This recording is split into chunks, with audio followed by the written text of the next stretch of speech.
On va terminer la leçon, d'accord, de l'hérédité chez l'homme. Aujourd'hui, on va voir comment suivre la transmission d'un caractère, d'accord.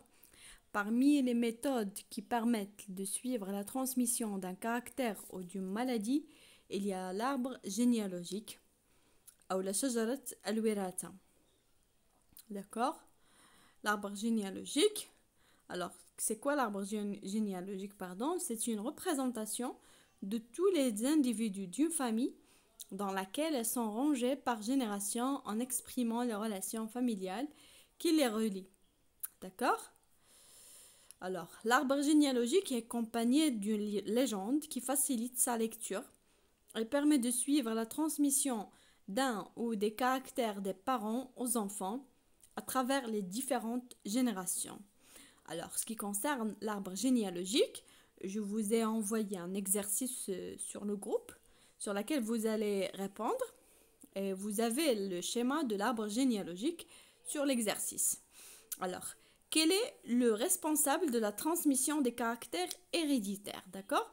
Après avoir fait ou bien corrigé les exercices que je vous ai envoyés, on a vu, quel est le responsable de la transmission des caractères héréditaires. Alors, l'œuf résultant de la fusion de gamètes mâles et de gamètes femelles, ce qu'on a vu dans le cours de la reproduction chez l'homme, subit plusieurs divisions, d'accord, pour donner quoi? Un nouveau-né.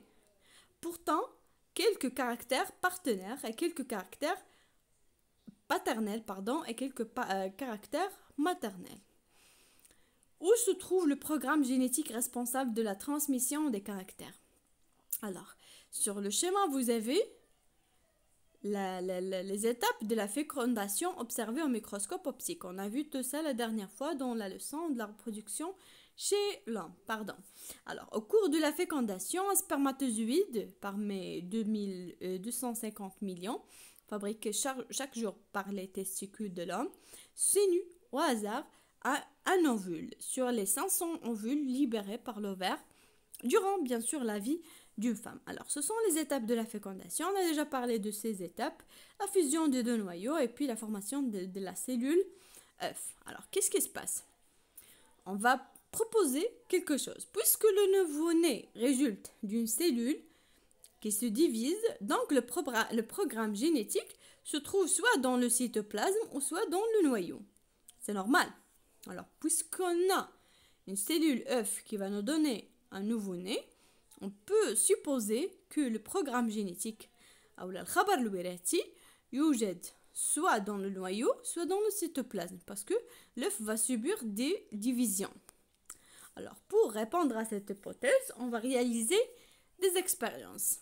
Alors, la première expérience qu'on vous avez ici, vous avez la première vache, deux vaches. La première et la deuxième. On a deux couleurs. D'accord? On a une qui va donner donneur de l'embryon. Alors, une vache blanche avec tache noire fécondée par un taureau de la même espèce donnera d'office un veuf blanc avec tache noire. C'est normal, hein? Du même espèce va nous donner le même petit. D'accord? Maintenant, qu'est-ce qu'on va faire?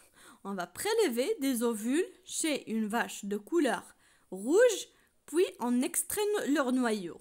Alors, on a ici les ovules, on va extraire les noyaux, ou bien on va éliminer les noyaux. On prend quelques cellules de l'embryon. De quel embryon? De la vache numéro 1 ou bien de la vache blanche avec des taches noires, d'accord? On va prendre quelques cellules de l'embryon, puis on extrait le noyau de quelques-unes. Alors, les noyaux, on va les mettre dans la cellule où on a enlevé les noyaux de la vache de deuxième type. On va obtenir nouveau œuf, d'accord, avec le noyau de la première vache blanche et la cellule de la deuxième vache rouge. D'accord? On importe chaque nouvel œuf dans l'utérus de chaque vache porteuse. D'accord? هاد لي سيلول اف اللي حصلنا عليهم بثلاثه غادي نديروهم كل وحده في رحم ديال واحد البقره من نوع par exemple on a la vache 3 la vache 4 la vache 5 ce sont les vaches porteuses ou الحامله ديال هاد l'expérience اللي درنا. Voilà, qu'est-ce qu'on va obtenir? Nouveau obtenu. Comment il est? Il est blanc avec des taches noires. Donc, de quelle origine de cette vache donneuse de l'embryon? Qu'est-ce qu'il a donné à de la vache? Tatna le noyau. Puisque tatna le noyau, ولقينا le nouveau كيشبه ليها يعني حامل الخبر الوراثي ديالها. دونك فين كيكون عندنا الخبر الوراثي غيكون عندنا في لو نوايو. سي كلير. Alors comparez la peau des veaux avec la peau des 5 vaches. Quelle est la vache qui a donné ces caractères de nouveau-né? Bien sûr, c'est la vache numéro 1. Précisez l'origine des constituants de l'œuf qui a donné chaque veau. Le noyau de la vache numéro 1, le cytoplasme et la membrane plasmique de la vache 2. D'accord? La première vache nous a donné le noyau et la deuxième vache nous a donné le cytoplasme et la membrane cytoplasmique. Déduire où se trouve le programme génétique responsable de la coloration de la peau des veaux. D'accord? Saviez-vous que l'œuf ne peut se développer que s'il possède un noyau? Ce noyau, l'œuf meurt, bien sûr, même si on lui implante un et se développe normalement comme s'il résulte d'une fécondation normale. Bien sûr, cette technique est utilisée pour obtenir des animaux de grande qualité avec un rendement élevé et qu'on ne peut pas obtenir à travers une fécondation. D'accord, la conclusion qu'on peut obtenir, c'est que le programme génétique responsable de la transmission des caractères héréditaires se trouve où? Dans le noyau, après avoir vu l'expérience qu'on a fait tout à l'heure. Merci pour votre attention, à la prochaine.